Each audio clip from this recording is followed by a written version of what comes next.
Kabajamtootaa fi jaalatamtoota hordoftoota chaanaala kanaa jirra jirtu isiniin jecha keemistirii paartii siriidha walitti deebinee jirra. Paartii siriin tooppikiin nuti irratti dhaabne rate of dissolution kan jedhu irratti dhaabne jechuudha. Kanaaf mee rate of dissolution kana hiikkaan isaa maali? Akkasumas immoo rate of dissolution kana immoo faaktaroonni affect godhan maali kan jedhu kan waliin ilaallu ta'a jechuudha paartii kana keessatti. Kanaafuyyuu jalqaba irratti paartiin amma booda dalagamuuf kunis kallattiidhaan akka isin gahu yoo barbaaddan share like subscribe gochuu hin dagatinaa jechuun dhaamsa kenna ta'uu waliin kallattumaan gama barnoota kennaa isin dabarsina. Kanaaf rate of dissolution jechuun maal jechuudha? Saffisa bulbulamiinsaa takka hummuutuyyuu speedii bulbulamiinsi ittiin gaggeeffamu jechuudha. Yookaan ariifannaa bulbulamiinsaa jechuudha. Kanaf, the rate of dissolution is defined as the speed with which a solid goes into a solution is known as what? Rate of dissolution jennani. Ariifannaa takkaa'u saffisa bulbulamiinsaa jechuun saffisa sooliutiin tokko gama maalii ittiin deemudha? Gama solutionaa ittiin deemudha. Takkaa'u gara solutionaa ittiin jijjiiramu saniin maal jennaani jedha? Rate of dissolution jennaani. Takkaa'u rate of solubility illee numa jedhama gara biraatiin. Kanaafuyyuu saffisni kun faaktariin isa affect godhu ni jira moo hin jiru kan jedhus kan waliin ilaallu ta'a jechuudha. Saffisni kun ufiin hin saffisu, waan akka inni saffisu isa taasisuu fi waan akka inni hin saffisne isa taasisu jira. Mee wanti akka inni saffisu isa taasisuu fi akka inni hin saffisne isa taasisu yookaan isa rinciccisiisu maal akka ta'e kan waliin ilaallu ta'a jechuudha. Kanaaf erga definition isaa kana jennee bira tarree this means this into eessatti deebitannaan rate of dissolution bakka buute jechuudha. This or the rate of dissolution is largely depends on or depends upon the at least 3 or 4 factors. But from those 3 or 4 factors, it largely depend on or it highly based on the interparticle forces and to a lesser degree or by a lesser extent on a condition such as surface area of the solid, the temperature and the pressure of the system jennani. Kanaafuyyuu rate of dissolution kun akka waliigalaatti faaktaroota gurguddoo afur irratti hundaa'a. Faaktaroota gurguddoo afurtu akka rate of dissolution kun saffisaan gaggeeffamu godha yookiin immoo akka inni rincichus taasisa. Faaktarii afran san keessa faaktariin tokkoffaan interparticle force dha. Interparticle force kana dura bakka sadiitti qoonnee waliin ilaallee jira. Solute solvent interaction, solid interaction fi solvent interaction forces jenneeni. Interparticle forces kan jennuun jara sadeen kana dura dabarsine san yoo ta'u, inni itti aanu mootuyyuu faaktariin lammaffaadha surface area solid solidity saniiti. Inni sadaffaan temperature solution sun qabu takkaa'u temperature solution sun irra gaggeeffamu yoo ta'u, inni afuraffaan pressure systemichi solution ittiin gaggeeffamu sun qabu faaktaroota gurguddoo rate of solution takkaa'u rate of dissolution kanarratti gahee taphatanidha. Garuu faaktarii amma dubbanne afran kana keessaa faaktarii hunda caalaa kan rate of dissolution kanarratti affectii guddaa qabu kami jennaan interparticle force dha jechuudha. Kanaafuu qormaata irratti yoo isin gaafate karaa lamaan isin gaafachuu danda'a. Among the following which one can be the factors of rate of dissolution yoo isiniin jedhe A. Interparticle forces, B. Surface area, C. Temperature, D. Pressure, E. All yoo jedhe deebiin all ta'a. Karaa kanaan deebiin isaa all ta'a jechuudha. Garuu yoo akkana jedhee isin gaafate among the following which one can be the highly factors that affect the rate of dissolution jedhee yoo isin gaafate maal ta'a? A. Interparticle forces, B. Surface area, C. Temperature, D. Pressure yoo jedhee nu gaafate irratti ol jedhe deebiin amma maal ta'a mootuyyuu interparticle force ta'a jechuudha. Faaktaroota afran kana irratti ni hundaa'a. Afran kana keessaa garuu interparticle force irratti qajeelatti hundaa'a jechuudha. Interparticle force immoo forceota akkamii jennaan? Kana dura kutaa lammaffaaf tokkoffaa keessatti isin himne sanii solid interaction force, solid solvent interaction force fi solvent solvent interaction force kan jennu san jechuudha. Kanaafuu mee kallattumaan gama interparticle force itti haa tarru. Interparticle force is the extent to which solvent molecules interact with particles of the solid jedha. Amma nuti factory jiru kadura kana keessa interparticle force sadiitti qoodamaa jenne solid solidity solvent solventii fi solid solventii jenne. Isa keessa ammoo kan nuti amma focus irratti goonu rate of dissolution irratti illee gahee guddaa taphatu san sadan keessa solid solvent interaction jechuudha. Interparticle force nuti qajeellotti irratti focus taanu takka irratti xiyyeeffannaa kennu as keessatti solid solvent force dha malee solid solutis miti solid solvent solventis miti jechuudha. Kanaafuu interparticle force is the extent to which a solvent molecules interact with a particles of solute jennee hiikuu dandeenya jechuudha. Maaliif xiyyeeffannaan kenna interparticle force sadan dubbanne keessa solid solvent interaction waan ta'eef maal jennee interparticle force degree takkaa'u sadarkaa solvent moleculein tokko solute particle waliin interact wal godhuudha. Takkaa'u mootu wal qabu yookaan mootu walitti bu'uu takkaa'u mootu maal gaggeessu contact gaggeessu jennee karaa kanaan hiikuu dandeenya. Inni itti aanu when the solute solvent interaction are stronger than those between solute and solvent solvent particles, the dissolution process becomes easier. Akkuma kanaan dura isinii himne solutionin step sadi keessa darbe uumama jenne kutaa darbe keessatti kutaa tokkoffaa fi lammaffaa keessatti isinii himee jira. Stepin tokkoffaa maal jenne solventii dense ta'e tokko expanded gochuudha jenne. Stepin lammaffaan solute dense ta'e jirullee expanded gochuudha jenne adda babal'isuudha jenne. Stepin tokkoffaa fi lammaffaan kun immootu maal jenne endothermicdha energy barbaadaa jenne. Stepin sadaffaan immootu solute fi solventii wal keessa makuudha jenne. Exothermicis ta'uu danda'a endothermicis ta'uu danda'a jenne. Kanaafuyyuu inni energy guddaa barbaadu sun maaliif jennaan humna solid interaction fi solvent interaction gidduu jiru san cabsinu malee expanded gochuu waan hin dandeenyeef humni waan saniif barbaachisu strong yoo kan ta'u taate solution uumamuu hin danda'u. Garuu faallaa sanii mootu solvent solid humni particle wal faallaa lamaan jechuun maaliif maal jechuudha solventii fi maalidha solventii fi solidity gidduu kan jiru interaction jara gidduu jiru yoo irra guddaa energy particuloota wal fakkaataa solidity akkasumas solventii gidduu jiru kan caalu taate solution sun bifa salphaadhaan uumamuu danda'a. Takka adeemsi dissolution sun karaa salphaan gaggeeffamuu danda'a. Solution illee favorably dha jechuudha yeroo san. Kanaafuyyuu haala kanaan adda baafachuu danda'uu qabaanna. Kanaafuu yeroo energy solvent solidity gidduu jiru irra guddaa energy particuloota wal fakkaataa solidity fi solventii gidduu jiru caale solution is favorable and the dissolution process becomes easier jennani. But the reverse of this faallaa kanaan mootu if the solvent solute interaction is weaker than the energy between solute and the solvent particle, then the dissolution process becomes difficult and the solution may not be favorable jennee haala saniin ibsuu dandeenya jechuudha. Kanaafuyyuu haala kanaan hubachuu danda'uu qabaanna. Paartiin itti aanu maal jedha? Increasing surface area will increase the rate of dissolution because it increases the number of solid particles in contact with a solvent. Kanaaf amma eegallee jirra dissolution rate of dissolution factor afur irratti hundaa jenne tokkoffaa interparticle force jenne lammaffaa surface area jenne sadaffaa temperature afuraffaa mootu partial pressure dha waan jenneef faaktaroota afran jiran san keessaa faaktoriin tokkoffaan interparticlein takkaa'u mootu solvent interaction have direct relationship isu at rate of dissolution akka ta'e indagatina tokkoffaa irratti bakka kanatti waliin barre waan ta'e factory tokkoffaa irratti hariiroo kallattii waliin qaba. Kana jechuun yeroo solvent solute interaction stronger ta'e rate of dissolution high ta'a solution illeen favorable ta'a. Akkasuma factory lammaffaan nuti itti tarre moolumaa inni surface area dha jechuudha. Surface area keessaa mootu yeroo surface areaan solid particle solidity tokko kan dabalu taate yeroo san immootu maaltu rate of dissolution ol ka'a jechuudha. Akkamitti ol ka'a jennaan increasing surface area will increase the rate of dissolution. because increasing the number of solute particles in contact with the solvent jedha.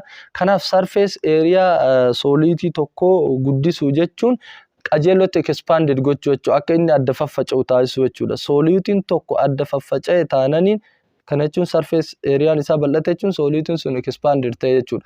Solutiin sun expanded ta'e jechuun solventii waliin kontaaktii guddaa akka inni uumu, walitti bu'iinsa guddaa akka inni uumu taasisa jechuudha. Solution immaan wanni inni uumamu walitti bu'iinsa solventii fi solutii waliin gaggeessuun uuma. Fakkeenyaaf ashaboo yookaan sukkaara bishaan keessa yoo finne yeroo shashafnee fi yeroo akkasumatti dhiifne rate of dissolution isaa garagara. Yeroo shashafne walitti bu'iinsatu daddabala. Walitti bu'iinsi isaa waan dabaluuf kontaaktiin isaa yookaan touch each otheriin isaa waan dabaluuf yeroo sanitti maaltu dabaluu danda'a? Rate of dissolution dabaluu danda'a jechuudha. Kanaafuu surface area have also direct relationship with rate of dissolution jennaan jechuudha. Hariiroo kallattii waliin qaba. Rate of dissolution ol ka'e jechuun surface area waan sanii guddaadha jechuudha. Kana jechuun surface area guddifne jechuun immoo rate of dissolution guddifne solution illee immoo favorable ta'a jechuudha. Factory lammaffaan. Factory sadaffaan immoo maal jedha? Waa'ee energy itti jirra. Maaliif temperature energy dha waan ta'eef waa'ee temperature dubbachuudhaaf waa'ee energy dubbachuu danda'uu qabna jechuudha. Temperature reaction tokkoof takka uummatu solutionaaf akka energy tajaajila waan ta'eef energy changes in a solution process jedha. Yeroo waa'ee temperature dubbannu jijjiirama anniisaa adeemsa solution keessatti ta'u dubbachuu danda'uu qabna jechuudha. Kanaaf heat of solution dubbachaa irra jechuun waa'ee temperature dubbachaa irra jechuudha. Directly heat of solution ammattuudhaan akkamitti barraa change of H of solution jennee haala kanaan kenna jechuudha. Heat of solution in definition isaa maali kan jedhu? Heat of solution is the amount of energy that is absorbed or released when 1 mole of a substance enters solution. Yeroo mole in substance tokko solution seenu anniisaan absorb ta'u takka xuuxamu yookaan immoo released ta'u molii sanii molii substance saniitiin anniisaan absorb ta'u yookaan anniisaan released ta'u yeroo inni solution keessa seenu maal jedhamee beekama? Heat of solution jennaan jechuudha. Kanaafuu heat of solution kun yeroo meeqa barbaachisa? Kan jedhu yeroo 3 barbaachisa. Solvent illee yeroo gaggeeffamu yeroo solventii lamaan interaction gaggeessu illee heat barbaachisa. Heat yeroo solvent interaction barbaachisu maal jedhama? Change of H1 jedhama. Kana jechuun enthalpy or the heat required to separate solute particles dha jechuudha. Yeroo kana maaliif jennaan in a change of H1 hir'isu enthalpy required solute particle adda baasuuf gargaaru sanii jara kana lama walirraa hir'ifnee ka argannu maal jedhama? Solvent interaction aga. Kanaafuu solvent interaction argachuudhaaf change of H1 hir'isu enthalpy solute particle adda baasuuf barbaachisanii jennaani. Solute interaction argachuudhaaf immoo change of H2 minus the heat required to separate solvent molecule jennani. Solvent interaction kan argachuuf immoo the enthalpy of solvation gochuudhaan kan argannudha jechuudha. Akka waliigalaatti heat of solution kana kan argannu kanaafuu change of H1 tokko qofa osoo hin taane change of H1 plus change of H2 plus change of H3 jennee haala kanaan akka waliigalaatti change of heat of solution argachuu dandeenya jechuudha. Formula biraatiin immoo formula lammaffaan change of solution qabu change of hydration plus change of lattice energy jennee haala kanaan hubachuu dandeenya. Amma asirraa wanti beekuu danda'u qabaannu inni kun lamaan endothermic yoo ta'u inni sadaffaan immoo exothermic dha. Inni kun maal inni endothermic dha. Inni kunis endothermic dha. Yeroo darbe isinii himee jira waan ta'eef energy maalitti jenne energy solvent interaction barbaachisu waan jenneef kanaafuu solvent interaction gidduu jiru san cabsee expanded gochuudhaaf energy input itti barbaachisa saniif endothermic dha. Inni lammaffallee solute walitti dense ta'e san energy walitti qabee jiru san breakdown goone expanded goone waan ta'eef energy isa san break gochuuf ni barbaachisa. Kanaafuu energy input waan barbaachisuuf endothermic dha. Inni sadaffaan immoo exothermic or endothermic ta'uu danda'a. Most of the time endothermic jedhama. Kanaafuu change of H1 endothermic dha. Change of H2 endothermic dha. Garuu change of H3 immoo inni exothermic dha jechuudha. Kanaafuu yeroo kanatti amma inni lamaan kun inni dura lamaan endothermic jenne asirraa waan isin hubachiisu jira. If change of H1 solution change of H solution is greater than 0, the solution may or may not form. Solution uumamu yookaan uumamuu dhabuu danda'a jedha. Kana jechuun change of H1 if change of H2 endothermic jechuun positiivan kaa'ama jechuudha. Jarri kun lamaan positive. Endothermic yeroo hunda saayinii positive qaba. Kana jechuun energiin positive negatiivatti qoodama jechuu osoo hin taane yeroo hunda energiin positiveidha. Saayinii positivitiin kaa'ama. Exothermicin immoo haa energiin negatiivni illee jiraachuu baatu saayinii negatiivan kaa'ama. Kanaafuyyuu mee change of solutioniin ida'ama jara kana sadiiniti jenne ida'amni jara kana sadiinii 0 ol ta'e jechuun kamtu caala jechuudha. Endothermikiin lamaa walitti ida'ame irra guddaa maaliti jechuudha. Exothermikii isa negatiiva kanaati jechuudha. Kanaafuu inni kun energiin solvent interaction gidduu solventiif barbaachisuu fi solutiif barbaachisu guddaa ta'e jennaan kamaali xiqqaadha jechuudha. Solvent solutiidhaaf barbaachisu xiqqaadha jechuudha. Kanaafuu solutioniin uumamuu hin danda'u jechuudha kanatti. Isa lammaffaa kanarratti immoo if change of H solution is less than 0 jechuun kamtu caala jechuudha. Endothermikiin lamaan kun walitti ida'amee irra xiqqaa exothermikii kanaati jechuudha. 0 dhaa gad jechuun negative. Exothermikiin saayinii negatiivan kaa'ame isiniin jedhe. Kanaafuu ka saayinii negatiivaa keessaa bahe kun irra guddaa jara lamaan walitti ida'amte positiivaa kanaati jechuudha. Kanaafuu gaafa kana 0 gad negatiiva jechuun exothermikidha. Exothermikiin immoo maal bakka bu'a jenne solid solvent interactionidha jechuudha. Kanaafuu solid solvent interaction energy is greater than solid and solvent ta'e jechuun automatically solution completely formed jennaan jechuudha. Solution guutumaan guututti uumame jechuun dandeenya jechuudha. Kanaafuu haala kanaan hubachuu danda'uu qabaattanii asirratti illee mootu is equal to jedhee change of hydration plus change of lattice jechuun change of hydration yeroo hundaa maal bakka bu'a jennaan exothermikii bakka bu'a. Change of latticein immoo endothermikii bakka bu'a jechuudha. Kanaafuu yoo change of latticein irra guddaa change of hydration kan ta'u taate wantichi endothermikidha. Solution not favorableidha. Yoo immoo change of hydration irra guddaa change of lattice kan ta'u taate change of hydration exothermikidha waan ta'eef exothermikiin irra guddaa endothermikii ta'e jechuun immoo change of solution kuni maalidha less than 0 ta'a waan ta'eef yeroo san maal jennaani solution favorable jennaani jechuudha. Kanaafuu haala kanaan hubachuu danda'uu qabaanna jechuudha bakka kanatti. Inni itti aanu kanaaf formula lamaan kana dagachuu hin qabnu. Change of solution is equal to formulaan tokko change of H1 plus change of H2 plus change of H3 dha. Formulaan lammaffaan isaa immoo change of solution is equal to change of hydration plus change of lattice dha. As keessaa immoo change of H1 fi change of H2 immoo endothermic waan ta'aniif sababbiin isaa solvent interaction heat solvent interaction if barbaachisu ka'u energy solvent interaction gidduu bondii jiru san cabsuuf barbaachisu waan ta'eef endothermic dha. Akkasumas change of H2 leen ka solid interaction gidduu jiru san cabsuuf energy barbaachisuudha yookaan barbaachisuudha waan ta'eef endothermikidha. Inni sadaffaan change of H3 kan jennuun immoo exothermikidha. Sababbiin isaa inni maalidha jenne energy solvent interaction gidduu jiru san cimsuudhaaf cabsuuf osoo hin taane cimsuuf barbaachisu waan ta'eef maal jennaani exothermic jennaan external energy dha waan ta'eef san cabsuuf osoo hin taane cimsuudhaaf additional barbaachisa waan ta'eef negatiiva. Kanaafuu haala saniin saayinii anamma isinii kaa'e kanaan inni sadaffaan negatiiva inni lamaan positiividha. Kanaafuyyuu if jedhee waan kaa'e kana greater than 0 kaa'amuu danda'u yoo positiivni kun lamaan walitti ida'ame irra guddaa negatiiva kanaa ta'e waan uumamuuf tokkoffaa fi change of H1 if H2 guddaa ta'an jechuun immoo solid interaction fi solvent interaction energy inputin irra guddaa solvent ta'e jechuun solutioniin hin uumamu jechuudha. Kun immoo faallaa isaati. Haala kanaan hubachuu danda'uu qabaanna paartii itti aanutti dabarra jechuudha. Kanaaf inni itti aanu hydration of ionic solids in water jedha. Waa'ee hydration fi lattice kan waliin baru ta'a jechuudha. Amma hydration jechuun change of hydration jechuun takkaa'u mootu hydration maali lattice maali kan jedhu kan waliin laallu ta'a jechuudha. Kanaafuu asitti malee the solubility of ionic compound or ionic solid depends on what energy of hydration and the lattice energy jedha. Kanaafuu bulbulamiinsi solid ionic compound tokko takkaa'u compound ionic jajjaboo tokko waa lama irratti hundaa'a jedha. Energy lama irratti energy hydration fi energy lattice irratti hundaa'a jedha. Kana jechuun Fakkeenyaaf wanti tokko compoundiin ioniikii tokko solidii yoo nuu kenname wanti sun solubility gaggeessuudhaaf dursa gara maalii jijjiiruu qabna? Gaasii jijjiiruu qabna. Enerjiin ionic compoundii san solid state irraa gara gaasii jijjiiruuf nu gargaaru takkaa'u enerjiin nuti yeroo san fayyadamnu hydration energy jedhama.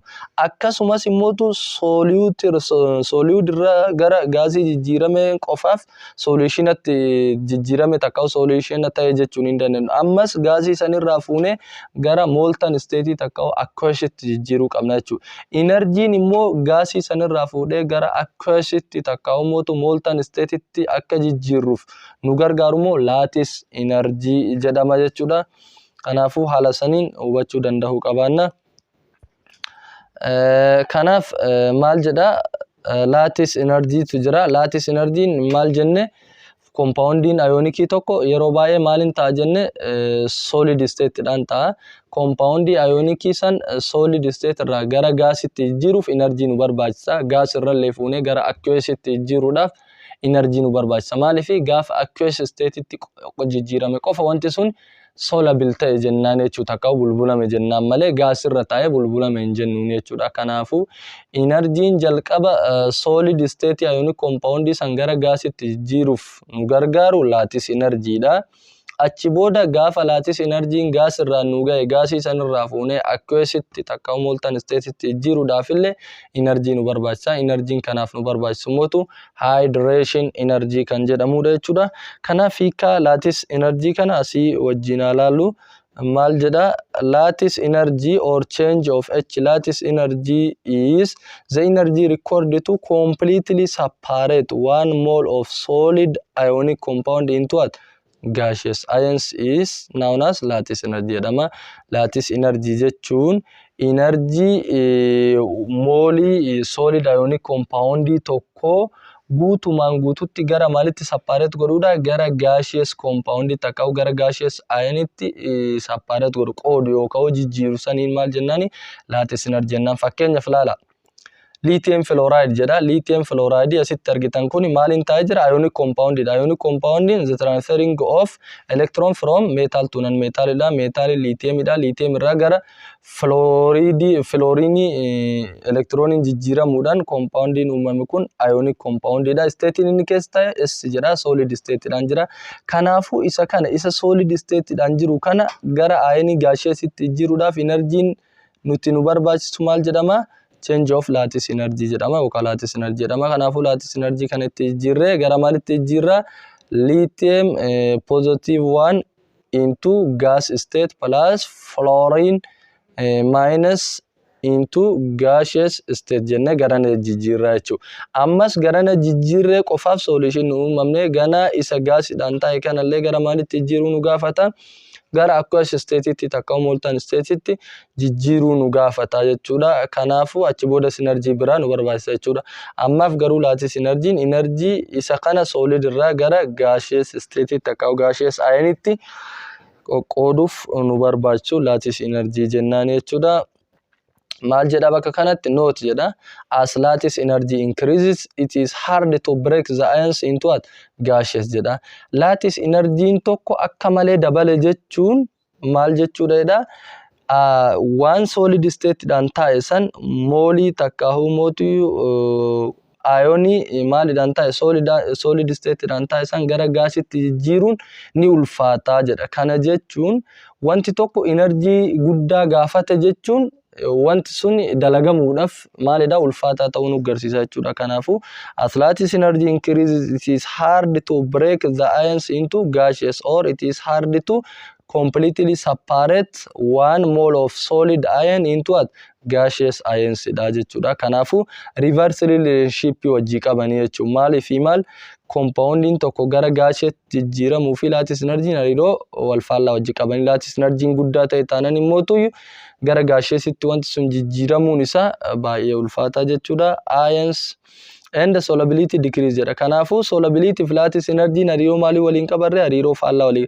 Lattice energy akka malee guddate jechuun wanti suni gara gaasheetti jijjiiramuun isaa akka malee ulfaataadha. Akka malee ulfaataa jechuun immoo gara maalitti hin jijjiiramu solubility ittiin deemu jechuudha. Kanaafuu as lattice energy increases it is hard to break the ions into gaseous and the solubility decreases jedha because the heat of the dissolution increases jedha. Waan kana afran beekuu qabdanii lattice energy ol ka'e taananiin compounding sun gara gaseesii jijjiiramuun isaa ulfaataadha. Solubility gadi bu'a, heat of dissolution immoo ol ka'a jechuudha. Factory kana afran haala kanaan hubachuu danda'uu qabattanii as the charge of inni lammaffaan immoo lattice energy kun charge walillee wal qabata. As the charge of the ions increases, the lattice energy increase and the solvation energy increase and the solubility decrease jedha. Yoo charging ion tokko kan ol ka'u taate lattice energy illeen waliin ol ka'a. Akkasumas immoo solvation energy illeen maal ta'a ol ka'a. Garuu maaltu gadi bu'a? Solubility gadi bu'a jechuudha. Kanaafuu wanti sadi hariiroo kallattii waliin qaban. Charging ion saniitii fi akkasumas lattice energy fi solvation energy hariiroo kallattii waliin qaban sadanuu ol ka'a. Solubility immoo gadi bu'a. Kanaafuu yoo isin gaafate among the following factors which one have indirect relationship with the solubility jedhee yoo isin gaafate A. Charge of the ions, B. Lattice energy, C. Solvation energy yoo jedhee nu gaafate all have what? Inverse relationship with solubility of the substance ta'a jechuudha.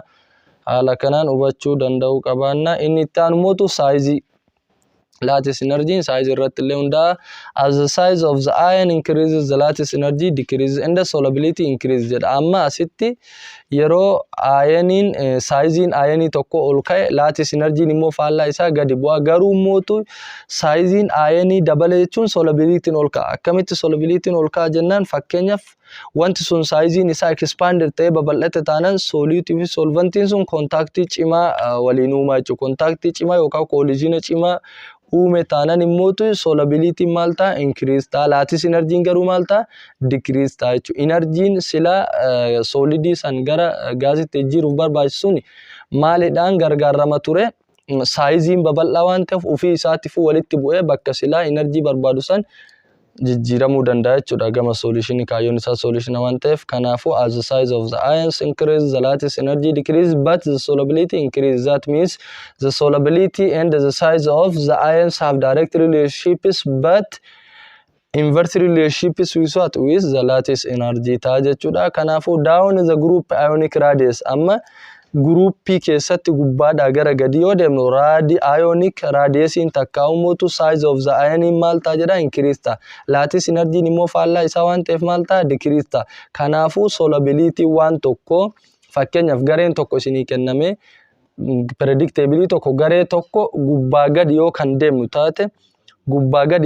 taate solubility waan sanii dabalaa deema. Fakkeenyaaf sodiyeemiin gubbarra jira. Maaliif jennaan atomic sizein isaa gaditti immoo maal tura?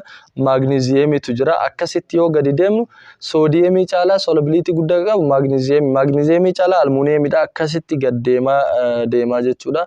Maali groupii keessatti periodic table osoo hin taane groupii keessatti warroonni gabatee periodic garee tokkoffaa keessa jiran gubbaadhaa gadi yeroo deemnu ionic radiusiin isaa increase akkuma ta'a deemu solubility isallee increase ta'a deema. Garuu mootu lattice energy jara decrease ta'a deema jechuudha. Elementoota garee tokko keessa jiran gubbaadhaa gadi yoo kan laalu ta'e. Garuu faallaa sanii across the period mootu dalgee keessa yoo kan laalu ta'e ionic radiusiin decrease ta'a deema. Ionic radiusiin decrease ta'a jechuun immootu solubility illee maal ta'a decrease ta'a. Garuu faallaa sanii lattice energy immootu teebilii keessa takka immootu gabatee periodic dalgee keessa dabalaa deema jechuudha. Kanaafuu asii achi gabatee periodic dalga gama harka bitarraa kaanee harka mirgaa yeroo deemnu ionic radiusiin hir'ataa deema, solubility illee hir'ataa deema. Garuu lattice energy hir'ataa deema. Haala saniin hubachuu danda'uu qabaanna. Inni itti aanu heat of hydration ka jedhudha jechuudha. Heat of hydration noo maaliif barbaachisa? Heat of lattice sanii jenne heat of hydration noo. Heat of hydration is also the energy released during what? The hydration process. Energy yeroo hydration processing gaggeeffamu maal ta'uudha jedha? Gadhiifamu takka released ta'uudha jedha. Karaa biraatiin immoo maal jennee hubachuu dandeenya? The energy used to change the gaseous ions into an aqueous state of the ions jechuu ni dandeenya. Ayanii gaseous state dhaan jiru san gara aqueous state itti energiin jijjiiru nu fayyadu sun maal jedhama? Hydration jennaan jechuudha. Karaa biraatiin immoo maal jennaan? Hydration energy yeroo hydration processing takka adeemsa hydration gaggeeffamu gadhiifamu yookaan bishaan yeroo san gadhiifamu jennee hubachuu dandeenya jechuudha. Kanaafuu fakkii kanarraa ilaaluu dandeettanii. Fakkiin kun maal jedhaa? Karee fuusan jechuudha. Gaasitti jijjiirre jennee miree laatis enerjiidhaan soolid irra. Amma immoo isa gaasitti jijjiirre kana liitiyeemii gaas hin jiruuf kanaa fi filoorinii gaazidhaan jiru kana anniisaa maal jedhamu fayyadamna? Hydrogen maali? Watarii takka ummootu H2O jedhamu kana fayyadamna jechuudha. Watarii fayyadamnee maalitti jijjiirra? Isa kana liitiyeemii gaas hin jiru kana aqueousitti jijjiirra. Filoorinii gaas hin jirullee maalitti jijjiirra? Aqueousitti jijjiirra. Amma yeroo kana mootu solution uumamuu danda'a jechuudha. Plus maal jennaan? Change of hydration jennaani jechuudha. Kanaafuu yeroo kanatti solutioniin uumamuudhaaf amma ready ta'ee jira. Kaayyoon kenna kaayyoon nuti energy lachuu laatii fi hydration fayyadamnullee solution uumuudhaaf waan ta'eef yeroo kanarratti amma wanti tokko aqueous state'dhaan jira jechuun expanded ta'ee jira. Solution keessatti hirmaachuudhaaf takka solution uumuudhaaf ready ta'ee jira jechuudha. Note jedha ionic radius, the energy of hydration is greatest for what? Small ion jedha. Ionic radius fi akkasumas immoo energy of radiation greatest for small ion jedha. Ayanii xiqqaa tokkoof hydration energy hydration fi akkasumas ionic radius illee guddaadha. Kana jechuun small ioniin takka ioniin xiqqoon takka ionic radius illee guddaadha. Akkasumas immoo energy of hydration illee guddaadha jechuudha. Charge on the ion jedha. Charge on the ion irratti hundoofnee immoo maal jedha? The energy of hydration increases with that. Charge on the ion ta'a jechuudha. Kana jechuun maal jechuu kenna? Yeroo charging ionii tokko wanti ka ta'u taate ol ka'u taate energy of hydration maal jedha? Ol ka'a jechuudha. Kanaafuu the energy of hydration increases with the charge on the ion jedha. Charging ion irra jiru sun dabale jechuun energy of hydration dabale jechuudha. Garuu immoo faallaa sanii ionic radiation ionii tokko dabale jechuun hydration energy hir'ate. Ionic radiation substance tokko xiqqaate jechuun immoo hydration energy increase jechuudha. Kanaafuu asirraa wanti isin hubachuu qabda waan lama hubachuu danda'uu qabna. Wanni lamaan hubachuu qabnu sun tokkoffaa irratti ionic radius fi energy of hydration hariiroo fuggisoo akka waliin qaban. Kana jechuun if the ionic radius of a certain ions or substance is increased, then the energy of hydration is decreased. Or the reverse of that, if ionic radius of a certain substance or ions is decreased, then energy of hydration is increased. But on the second one, the charge of the ion and the energy of hydration have directly proportion or direct relationship. That means if the charge of a certain ion or substance is increased, then energy of hydration is also increased jenne haala kanaan hubachuu danda'uu qabaanna jechuudha. Kanaafuu toopikiin itti aanu waa'ee solubility walitti deebina. Har'aaf paartii kanarratti nu gaha. Wanni isiniin galle yoo jiraate karaa chaanala telegiraamii keenyatti illee koomentii dheeressuu qabaattan nu barreessuu fi waan isin dhibe kallattiin illee telegiraam jala barreessitanii gaafachuu dandeettanii. Hanga paartii itti aanutti walitti deebinu mootu paartiin itti aanu daddaffiin akka isin bira ga'u yoo barbaadan like, share, subscribe gochuu hin dagatinaa isiniin jechuun dhaamsa kenna. Kanaaf galatoomaa nagaan nuuf tura.